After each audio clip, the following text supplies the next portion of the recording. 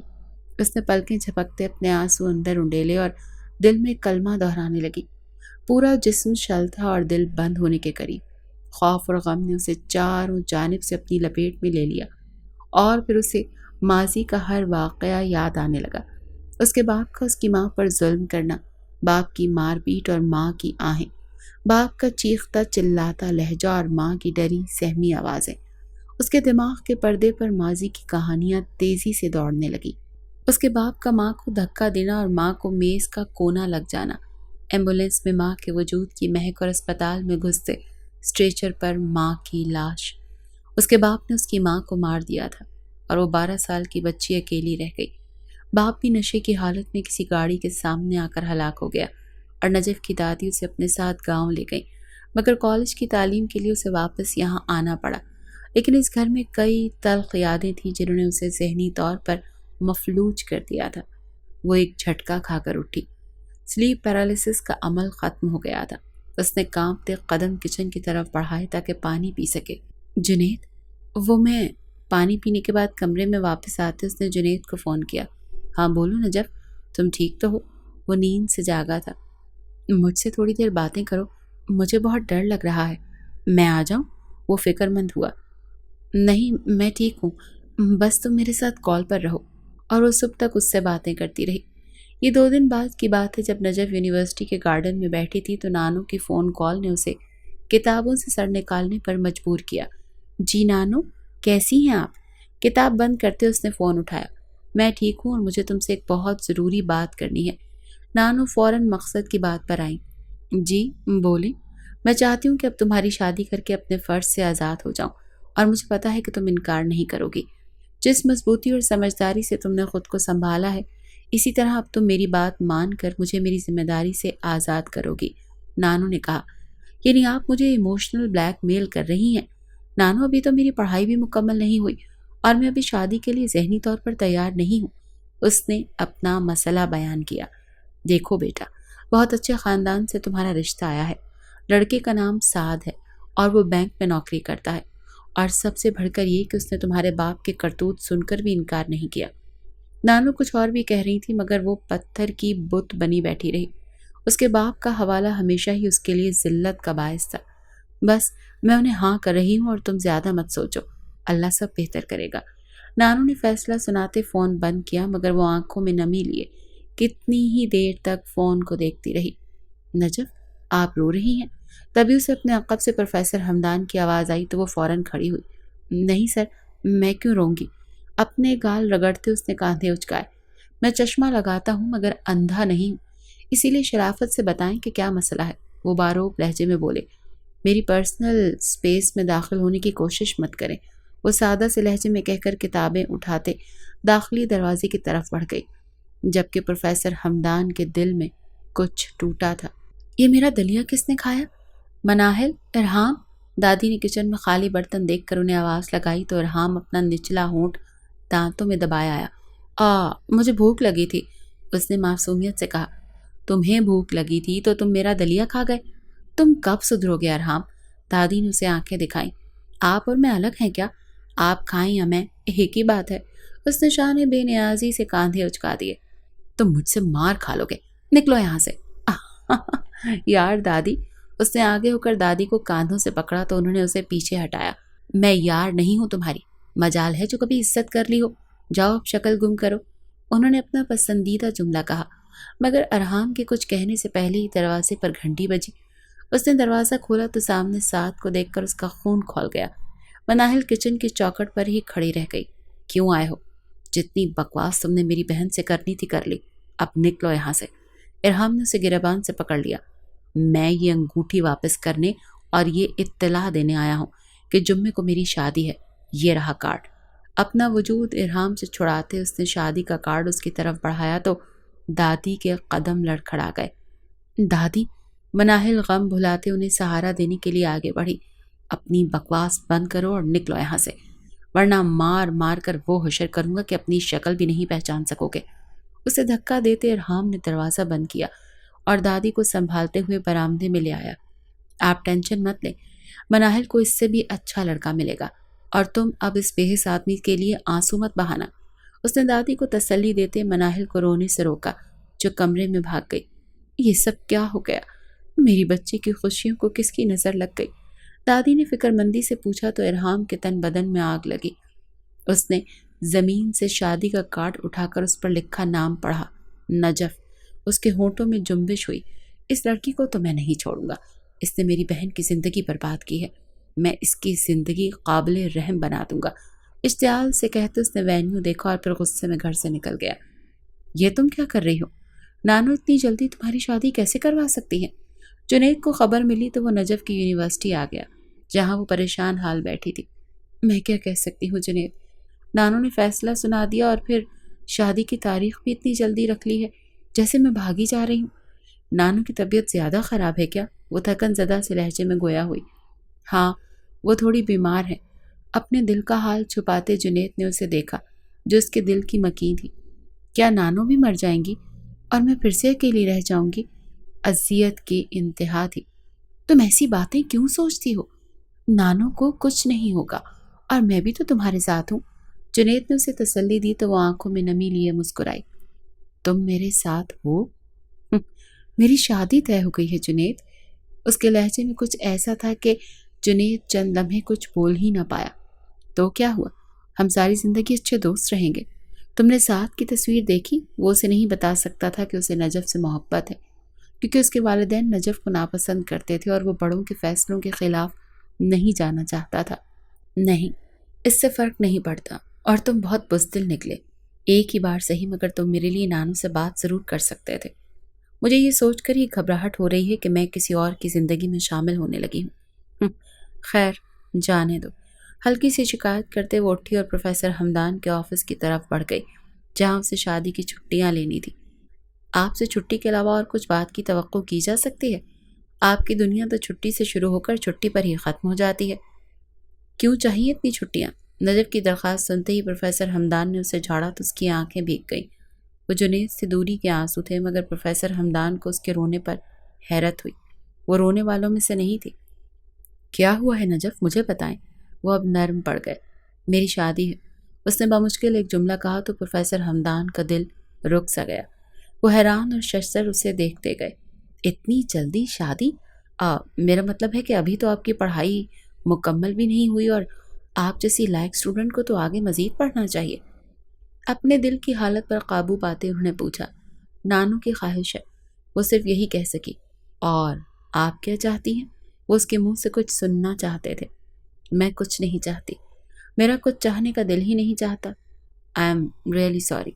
اپنے آنسوؤں پر سے قابو ہٹانا وہ منہ چھپاتے باہر بھاگ گئی، جبکہ پروفیسر حمدان خالی خالی نظروں سے اس راستے کو دیکھتے رہے جہاں سے وہ گئی تھی۔ میں نے آپ کو یہ بتانے میں بہت دیر کر دی کہ میں آپ سے محبت کرتا ہوں۔ کاش میں آپ کا استاد نہ ہوتا تو کب کا رشتہ بھیج چکا ہوتا، مگر استاد کے اس رتبے نے میری خواہش کا گلا گھونٹ دیا۔ دکھ سے سوچتے اس نے سر میز پر رکھ لیا۔ شادی کے لیے نانو شہر آ گئی تھی۔ ان کی طبیعت واقعی خراب تھی۔ ڈاکٹرز نے انہیں مکمل ریسٹ کرنے کی تلقین کی تھی، مگر وہ نجف کی شادی کی تیاریوں میں مصروف تھی۔ آخر وہ دن بھی آ گیا جس کا نانو کو شدت سے انتظار تھا۔ نجف سرخ لہنگا پہنے، چہرے پر ہلکا میک اپ سجائے، کمرے میں بیٹھی تھی جب اس کے فون کی اسکرین جگمگائی۔ اسکرین پر پروفیسر حمدان کا نام دیکھ کر اسے حیرت کا جھٹکا لگا۔ وہ ان کی طرف سے موصول ہونے والی پہلی کال تھی۔ السلام علیکم۔ اس نے فون کان سے لگاتے سلام کیا۔ وعلیکم السلام، کیسی ہیں آپ؟ دوسری جانب سے پروفیسر حمدان کی گھٹی گھٹی سی آواز آئی۔ میں ٹھیک ہوں۔ نجف کے لیے ان کا رویہ غیر معمولی تھا۔ مجھے آپ سے معافی مانگنی تھی۔ میں نے ان 2 سالوں میں آپ کو بہت ڈانٹا، کئی بار آپ پر بیجا غصہ کیا، لیکن سچ کہوں تو آپ میری سب سے پسندیدہ اسٹوڈنٹ رہی ہیں۔ وہ جو پچھلے 2 سال سے اس سے خاموش محبت میں مبتلا تھے اور اپنے مقام کے تقدس کی وجہ سے کچھ بول نہیں پائے تھے، آج اس سے معافی مانگتے ہوئے ان کا دل ڈول رہا تھا۔ آپ کیسی باتیں کر رہے ہیں سر؟ آپ مجھے میری بھلائی کے لیے ہی تو ڈانٹتے تھے، اور میں بھی اتنی معصوم نہیں ہوں۔ پوری کلاس اور اپنے کزنس کے ساتھ آپ کی برائیاں کرتی رہی ہوں۔ اس نے رات سے پردہ ہٹایا تو وہ مسکرا دیے۔ ہمیشہ خوش رہیں، اللہ حافظ۔ انہوں نے فون بند کیا اور اپنی ڈائری لکھنے لگے، جو پچھلے 2 سال سے ان کی رفیق تھی۔ کیا ہوا؟ ایسے کیوں بیٹھی ہو؟ تبھی جنید کمرے میں آیا۔ سر ہمدان کا فون تھا، بہت عجیب ہو گئے ہیں وہ الجھن کا شکار تھی۔ چھوڑو، تم فی الحال اپنی شادی پر دھیان دو۔ اس کی ڈریسنگ ٹیبل پر چاکلیٹس رکھتے جنید نے کہا، یہ کیوں لائے ہو؟ آخری تحفہ سمجھ کر رکھ لو، پھر پتہ نہیں ساتھ تمہیں مجھ سے ملنے دے یا نہ دے۔ نرمی سے مسکراتے وہ اپنا غم چھپا گیا۔ اس طرح کی فضول باتیں مت کرو، اور جب بڑوں کے سامنے میرے لیے کھڑے ہونے کی ہمت نہیں ہے تو بند کمرے میں بھی مجھ پر محبت مت جتا۔ وہ ایک دم غصے سے بولی، میں اپنے بابا کو دکھ نہیں دے سکتا، وہ ہارٹ پیشنٹ ہیں۔ اس نے اپنی مجبوری بتائی۔ چھوڑو یار۔ وہ سر جھٹک گئی اور جنید شرمندگی سے سر جھکائے باہر نکل گیا، جبکہ نجف نم آنکھوں سے جنید کے آخری تحفے کو دیکھتی رہ گئی۔ کچھ دیر بعد وہ لان میں ساتھ کے پہلو میں بیٹھی تھی۔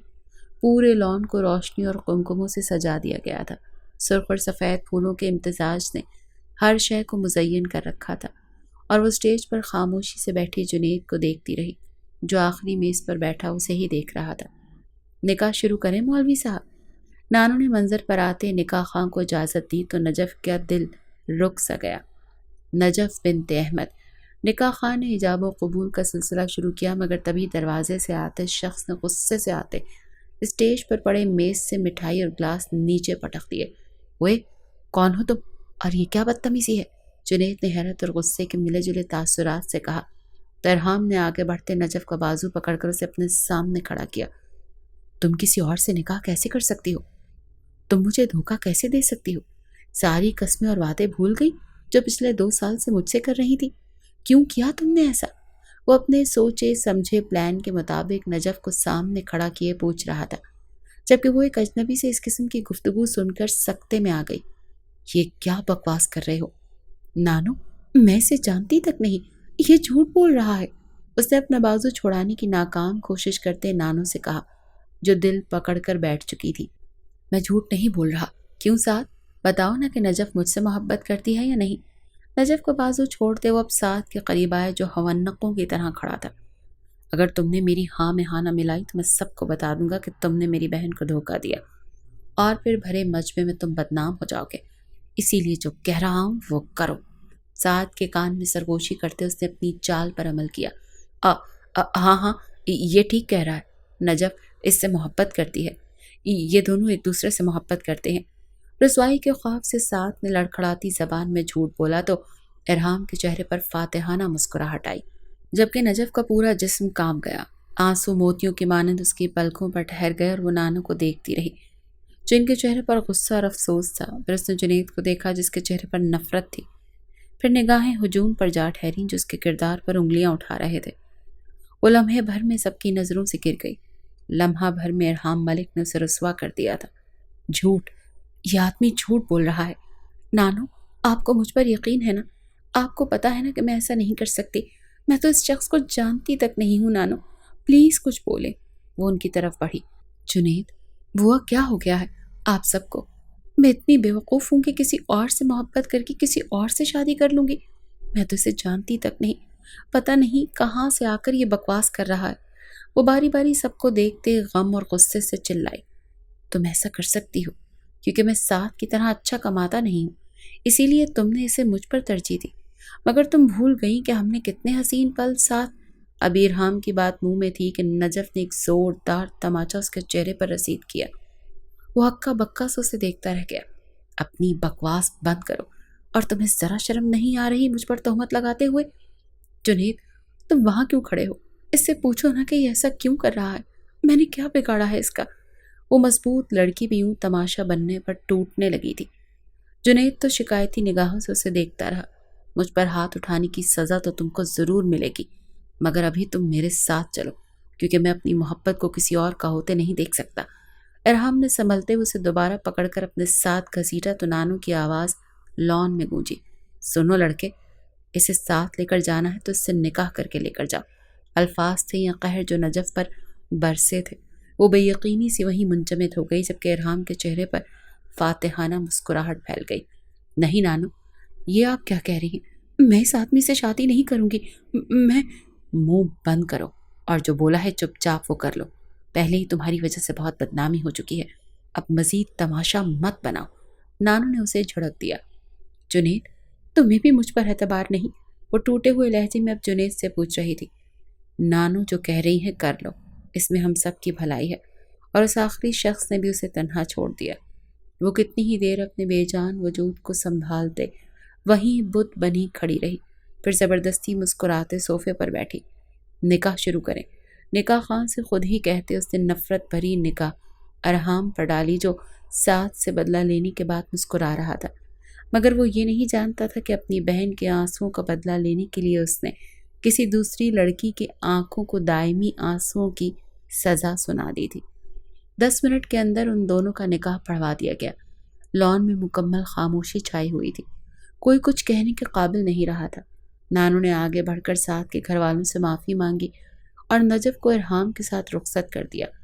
آخری قدم دروازے سے نکالتے نجف نے دکھ سے نانو اور جنید کو دیکھا، پھر اپنی بے وقتی پر تلخی سے مسکرا دی۔ آج وہ دونوں اس کے لیے مر گئے تھے۔ یہ کون ہے؟ ارحام اسے ساتھ لیے گھر پہنچا تو دادی حیرانی سے عروسی جوڑے میں ملبوس نجف کو دیکھ کر کہنے لگی، یہ وہ لڑکی ہے جس کی وجہ سے سعد نے مناہل سے شادی کرنے سے انکار کیا تھا۔ دیکھیں، میں آپ دونوں کی مجرم کو لے آیا ہوں، وہ بھی اپنے نکاح میں قید کر کے۔ ارحام نے ایک ایک لفظ چباتے نجف کو دیکھا، جس کے گلے میں آنسوؤں کا گولا اٹکا ہوا تھا۔ اسے اس انکشاف پر حیرت ہوئی۔ کیا تم ہوش میں تو ہو؟ دماغ ٹھیک ہے تمہارا؟ دادی کو شوق لگا۔ ہاں بالکل، اور اب کوئی مجھ سے اس بارے میں بات نہ کرے، وہ کہہ کر نجف کا بازو پکڑے اپنے ساتھ گھسیٹتا کمرے میں چلا گیا۔ یہ مت سمجھنا کہ تمہاری اس خاموشی کا مجھ پر کوئی اثر ہوگا، اور تھپڑ بھولا نہیں ہوں میں، اسے بیڈ پر پٹکتے وہ غصے سے چلایا، کیونکہ نجف کی خاموشی اسے مزید بھڑکا رہی تھی۔ اور وہ تماچا جو تم آج میرے کردار پر مار آئے ہو، اس کا کیا؟ تمہیں ذرا سا بھی احساس نہیں کہ تم نے ایک بے قصور لڑکی کو اس کے گھر والوں کی نظروں میں مجرم بنا دیا ہے؟ بلکہ تمہیں کیوں احساس ہوگا؟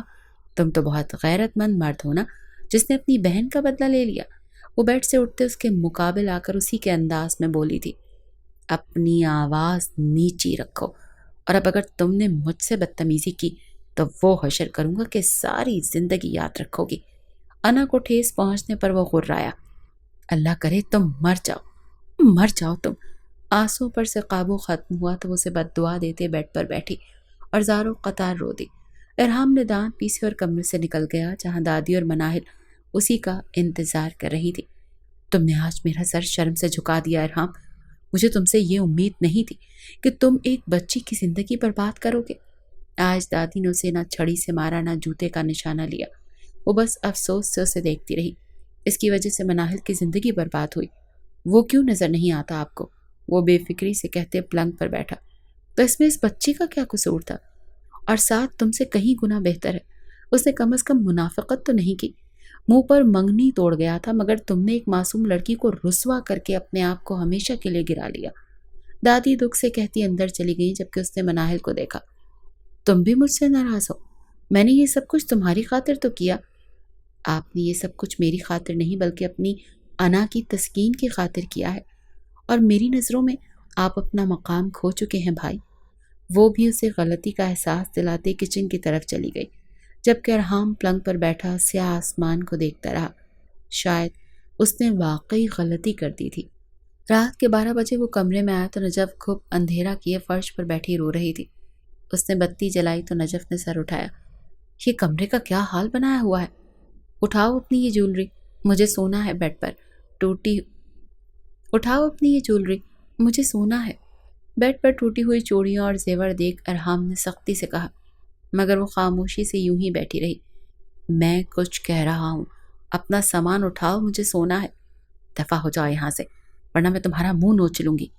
وہ جو کب سے خاموش بیٹھی تھی بھرائی ہوئی آواز میں چلائی تو ارحام نے بیڈ پر بیٹھتے قہقہ لگایا، تم میرا منہ نوچو گی؟ اپنی حالت تو دیکھو، کیسے مچھلی کی طرح تڑپ رہی ہوں۔ اس کی حالت سے محسوس ہوا تم آج میری بربادی پر ہنس رہے ہو، دیکھنا کل میں تمہاری تباہی پر ہنسوں گی، اور پھر تمہیں احساس ہوگا کہ بے بسی کس چیز کا نام ہے۔ وہ کہہ کر اٹھی اور اپنی چیزیں سمیٹنے لگی۔ بد دعا دے رہی ہو؟ ارحام کے دل میں ٹیس سی اٹھی۔ بد دعائیں نہیں، تمہیں تو میری آہیں لگیں گی، فکر مت کرو، اس دنیا میں نہیں تو آخرت میں مکافات عمل ضرور ہوگا۔ وہ اپنے آنسو صاف کرتے بولی اور لہنگا سمیٹتے صوفے پر لیٹ گئی۔ ارحام اس کی بات پر ساکت سا ہو گیا۔ دنیا میں بدلہ لینے کی خاطر وہ آخرت کو بالکل فراموش کر گیا تھا۔ تم بیڈ پر سو جاؤ۔ اس نے نرمی اپنائی تو نجف نے آنکھیں کھولی۔ اپنی بکواس بند کرو، اسے کہہ کر نجف نے دوسری طرف کروٹ لی اور ارحام سر پکڑے بیٹھ گیا۔ اب اسے احساس ہو رہا تھا کہ اس نے جذباتیت میں کتنا غلط قدم اٹھا لیا۔ اگلے چند روز خاموشی سے گزرے۔ ارحام زیادہ وقت گھر سے باہر رہتا اور جب وہ گھر آتا تو نجف دادی یا مناہل کے کمرے میں سو رہی ہوتی۔ وہ نجف کو دیکھ بھی نہ پاتا۔ اس نے دادی اور مناہل سے دوستی کر لی تھی۔ وہ زیادہ وقت انہی کے ساتھ گزارتی تھی۔ آج اتوار تھا اور ارحام کو دفتر سے چھٹی تھی، تبھی وہ نجف سے معافی مانگنے کا سوچ کر گھر میں ہی رک گیا۔ ان دنوں میں اسے اپنی غلطی کا شدت سے احساس ہو گیا تھا اور وہ معافی مانگ کر اپنے دل کا بوجھ ہلکا کرنا چاہتا تھا۔ نجف جب ناشتہ کر کے کپڑے لینے کمرے میں آئی تو ارحام نے اس کے وجود پر پہلی بار غور کیا۔ اس کے لمبے بال کمر پر بکھرے ہوئے تھے، سفید چہرے پر زردی اور آنکھوں کے گرد ہلکے، اس بات کا منہ بولتا ثبوت تھے کہ وہ تکلیف میں ہے۔ ارحام اٹھ کر اس کے قریب آیا۔ بات سنو، مجھے تمہاری کوئی بات نہیں سننی، اسی لیے بہتر ہوگا تم مجھے مخاطب ہی نہ کرو۔ وہ دو ٹوک لہجے میں کہتے کپڑے نکال کر باتھ روم کی طرف بڑھی تو ارحام نے اس کا بازو پکڑتے اسے روکا۔ میرا ہاتھ چھوڑو ورنہ میں تمہیں تھپڑ مار دوں گی، اس کی آنکھوں میں دیکھتے نجف نے غصے سے کہا، مگر ارحام نے اس کی بات پر عمل نہ کیا۔ مجھے معاف کر دو، میں بہت شرمندہ ہوں، پتہ نہیں مجھے کیا ہو گیا تھا، میں اتنا جذباتی نہیں ہوں، مگر مناہل کے آنسوؤں نے مجھے پاگل کر دیا تھا۔ I am sorry. وہ اسے اپنے قریب کرتے سچے دل سے معافی مانگ رہا تھا۔ تمہیں کیا لگتا ہے کہ تم کسی کی زندگی برباد کر کے اس سے معافی مانگ لو گے تو سب کچھ ٹھیک ہو جائے گا؟ نہیں مسٹر ارحام، تم نے مجھے بہت دکھ دیا ہے اور میں تمہیں کبھی معاف نہیں کروں گی۔ نجف نے سختی سے کہتے اس کی گرفت سے اپنا بازو چھڑایا اور باتھ روم میں چلی گئی۔ یہ سب کیا ہے مناہل؟ میں اتنا سب کچھ نہیں کھاتی، تم نے خواہ میرے لیے اتنی محنت کی۔ رات کو کھانے کی میز پر طرح طرح کے کھانے دیکھ کر اس نے کہا تو مناہل مسکرائی۔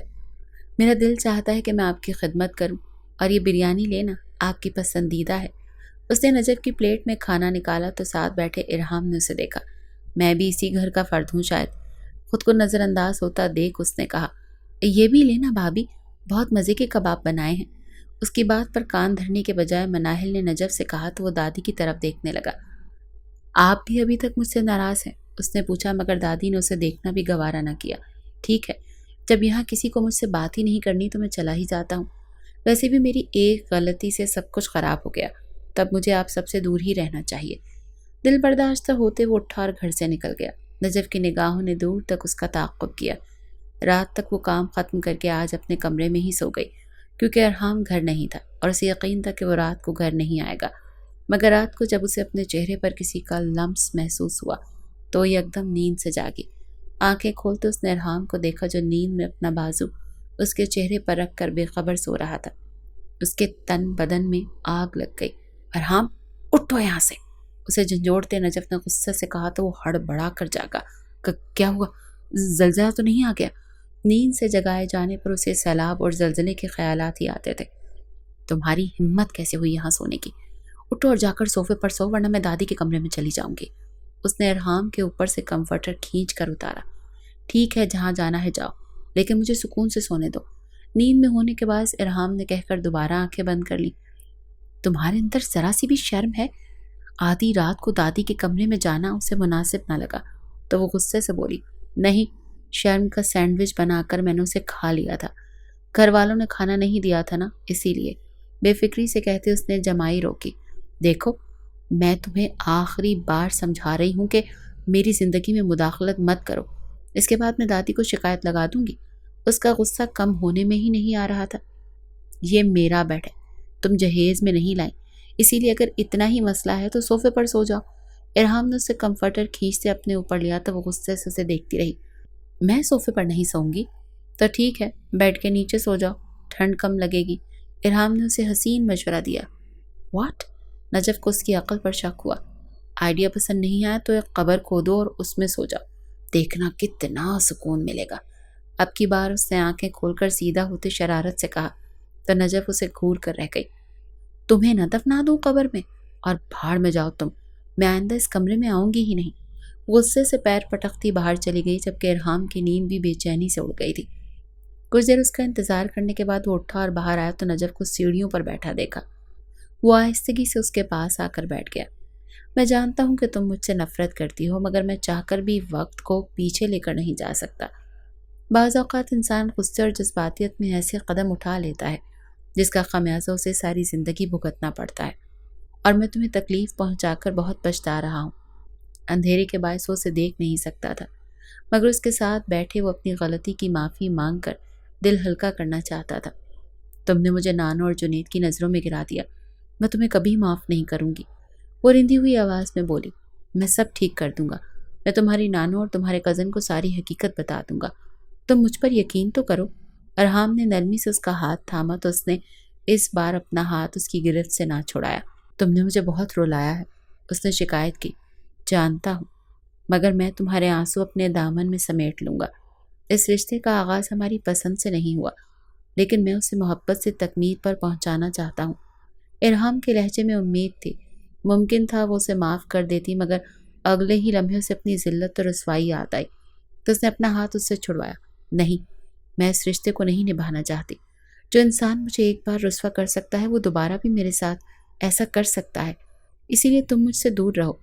وہ کہہ کر اٹھی تو ارحام آنکھوں میں نمی لیے وہیں بیٹھا رہ گیا۔ وہ کیسے بتاتا کہ اسے نجف سے محبت ہونے لگی ہے، وہ اسے اچھی لگنے لگی تھی۔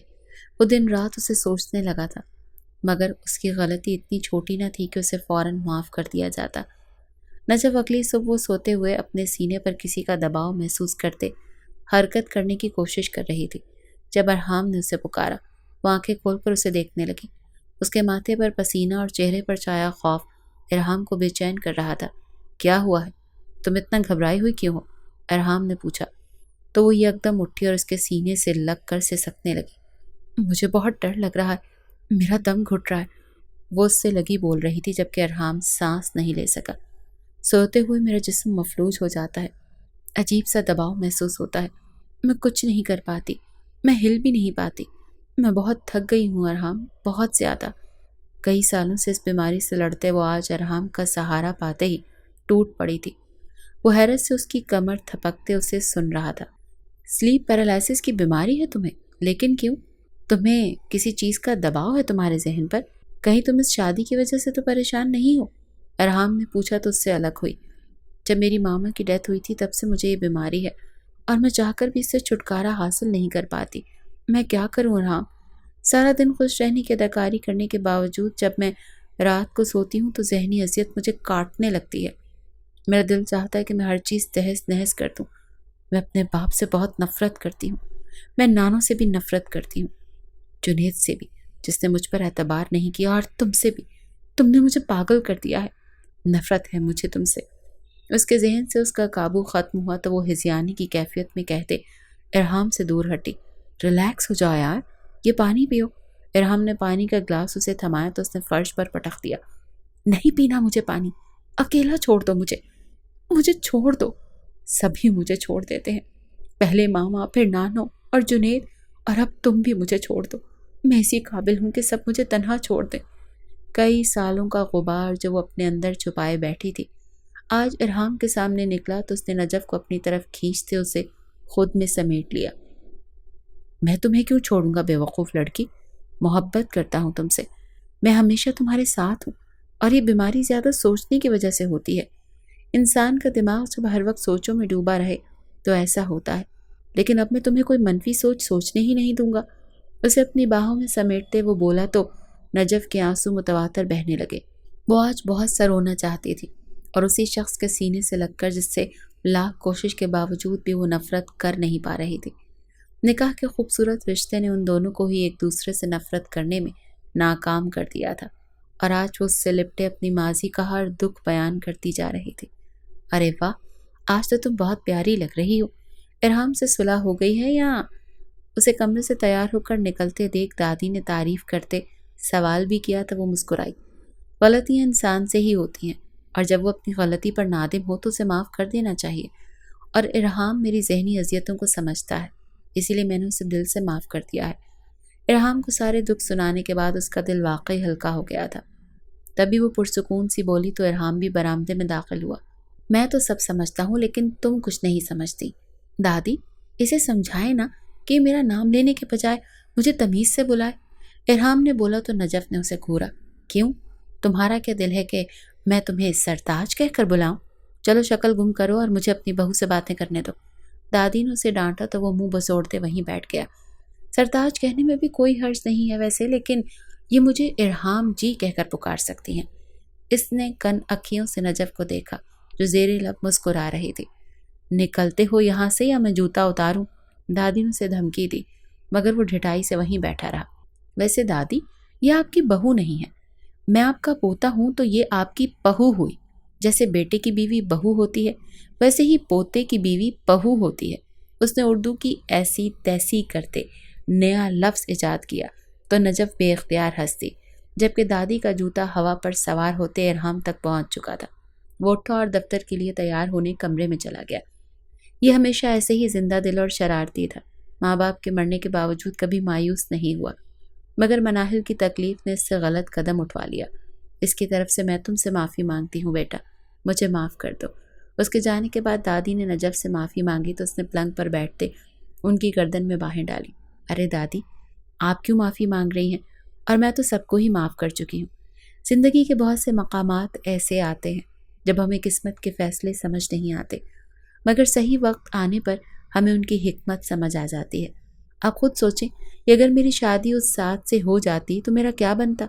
وہ تو ایک لالچی اور دھوکے باز انسان تھا، لیکن ارحام دل سے ایک اچھا اور کھرا انسان ہے۔ اس نے وقتی طور پر میرے ساتھ غلط ضرور کیا، مگر اب وہ میرے زخموں پر مرہم رکھ رہا ہے۔ ہم سب انسان ہیں تو ہمیں دوسروں سے فرشتہ صفت ہونے کی توقع ختم کر دینی چاہیے۔ وہ بولی تو دادی مسکرائی۔ تم تو بہت سمجھدار ہو۔ وہ واقعی اس سے متاثر ہوئی تھی۔ سردی دن بدن بڑھتی جا رہی تھی۔ ان کی شادی کو 1 مہینہ گزر چکا تھا اور آج نانو اور جنید برآمدے میں بیٹھے نجف سے ندامت کا اظہار کر رہے تھے۔ مجھے معاف کر دو بیٹا، مجھے تم پر یقین کرنا چاہیے تھا۔ میں کیسے بھول گئی کہ تم ایک باکردار اور معصوم لڑکی ہو۔ اس وقت مجھے کچھ سمجھ نہیں آیا اور بدنامی کے ڈر سے میں نے تمہاری شادی ارحام سے کروا دی، مگر میں تب سے سکون کا سانس نہیں لے پائی۔ مجھے بہت دکھ ہے کہ میں تمہارے مشکل وقت میں تمہارے ساتھ نہیں کھڑی تھی۔ نانو نے اس کے ہاتھ تھامے معافی مانگی تو اس کی آنکھوں سے چند آنسو نکل کر گالوں پر بہہ نکلے۔ آپ جانتی ہیں نانو، اپنی ماں کی ڈیتھ کے بعد میں نے کتنی مشکل سے خود کو سنبھالا تھا۔ آپ سب کے سامنے میں ہنستی کھیلتی نجف بنی رہی، مگر میں کس اذیت میں تھی آپ سوچ بھی نہیں سکتی۔ لیکن میں آپ سے اپنی پریشانیاں چھپاتی تھی کیونکہ مجھے پتا تھا کہ چاہے دنیا مجھے چھوڑ دے لیکن آپ مجھے کبھی نہیں چھوڑیں گی۔ شکوے زبان پر آنے لگے تھے۔ ارحام نے شرمندگی سے سر جھکا لیا۔ مجھ سے بڑی غلطی ہوئی ہے، مجھے معاف کر دو۔ ارحام نے مجھے ساری حقیقت بتا دی ہے اور وہ تو تمہیں طلاق دینے کے لیے بھی تیار ہے۔ اگر تم یہاں خوش نہیں ہو تو میں تمہیں اپنے ساتھ لے جاؤں گی بیٹا، نانو نے کہا تو اس نے بے یقینی سے ارحام کو دیکھا۔ تم مجھے طلاق دو گے؟ تمہارے نصیب کی شادی ایک مذاق ہے کہ جب چاہا اپنا لیا جب چاہا چھوڑ دیا؟ 2 دن پہلے تک تو تم یہ کہہ رہے تھے کہ تم مجھے کبھی اکیلا نہیں چھوڑو گے، اور اب تم مجھ سے جان چھڑانے کی باتیں کر رہے ہو۔ میں پاگل ہوں جو 1 مہینے سے یہاں بیٹھی ہوں صرف اس لیے کہ ارام ملک کہے کہ مجھے تم سے محبت ہو گئی ہے۔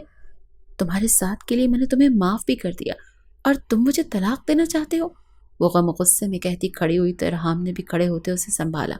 نہیں، میں تمہیں طلاق نہیں دینا چاہتا، یہ تو صرف میں نے اس لیے کہا کہ جنید نے مجھے بتایا کہ تم دونوں ایک دوسرے کو پسند کرتے تھے، اسی لیے میں نے سوچا کہ… تم نے ایسا سوچ بھی کیسے لیا کہ میں تمہارے نکاح میں ہوتے ہوئے کسی اور کو پسند کروں گی؟ تم مجھے کیا سمجھتے ہو ارحام؟ میں نے جنید کو اسی دن بھلا دیا تھا جس دن اس نے مجھ پر اعتبار نہیں کیا تھا۔ محبت تو اعتبار کا دوسرا نام ہے، تو جب اسے مجھ پر اعتبار ہی نہیں تھا تو میں کیسے اسے اپنے دل میں بسا کر رکھتی؟ یہ صرف میری عادت تھا یار، محبت تو تم ہو۔ آنسوں سے تر چہرہ لیے روتے ہوئے کہتے اس نے ارحام کے سینے پر ہاتھ مارا تو وہ دنگ ہو گیا۔ سوری، میں نے دوبارہ تمہارا دل دکھا دیا۔ تم ہمیشہ یہی کرتے ہو، غلطی کر کے معافی مانگ لیتے ہو، مگر میرا دل اتنا مضبوط نہیں ہے، مت دکھاؤ اسے اتنا۔ وہ بے بسی سے کہتے تھک کر بیٹھ گئی۔ نانو نے اسے خود سے لگاتے تسلی دی۔ یہ وہ آنسو تھے جنہیں بہت پہلے بہہ جانا چاہیے تھا۔ جب انسان ایک لمبے عرصے تک اپنی تکالیف دل میں چھپا کر رکھتا ہے نا، تو وہ ناسور بن کر انسان کو ایسے ہی کاٹتی ہیں جیسے نجف کو کاٹ رہی تھی۔